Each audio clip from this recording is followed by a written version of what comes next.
certain feminist legal theories, the law corresponds with or is part of structures of patriarchal dominance and oppression. I'll take that again. According to certain feminist legal theories, the law corresponds with or is a part of structures of patriarchal dominance and oppression. Does my lady subscribe to that position? 100%, my lady. Now, please discuss. And as my lady is discussing, let me finalize my question. Okay. As my lady is discussing that, let my lady quote to us some prominent cases on the topic.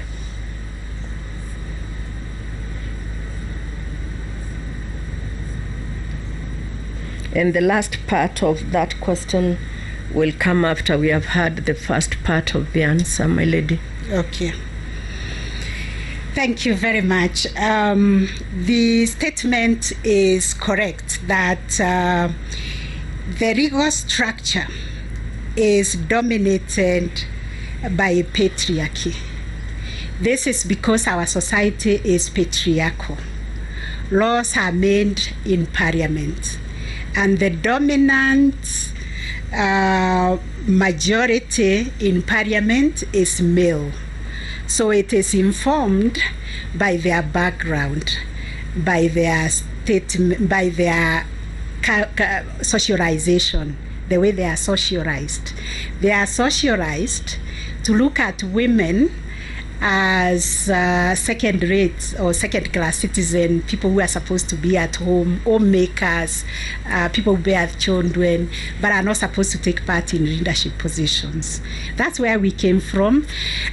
So we have come a long way, especially with the Constitution of 2010 that outlaws discrimination. My lady Chief Justice, you will remember even the Constitution of Kenya, the old one, outrightly discriminated against women. They could not confer citizenship. It allowed customary practices to prevail, to be recognized as part of the law.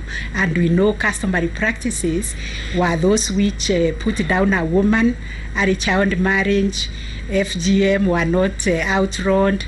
But we have come a long way now that the Constitution has even recognized affirmative action and enacted that in all appointed positions in public offices, you must be wary of gender equity in those. So there are many cases on declaring the rights or equal rights of women.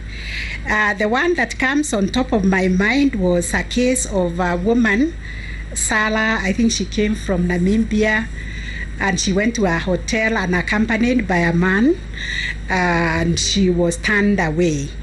She sued the Hotel Intercontinental for discrimination, and indeed the courts declared that it was unlawful, it was illegal, it was discriminatory for the hotel to turn away a female guest simply because she was not accompanied by male. So we have so many other decisions on property rights. Women are entitled to matrimonial property which is acquired during marriage, despite the fact that the land was registered in the name of the man who was supposed to be the trustee of the family.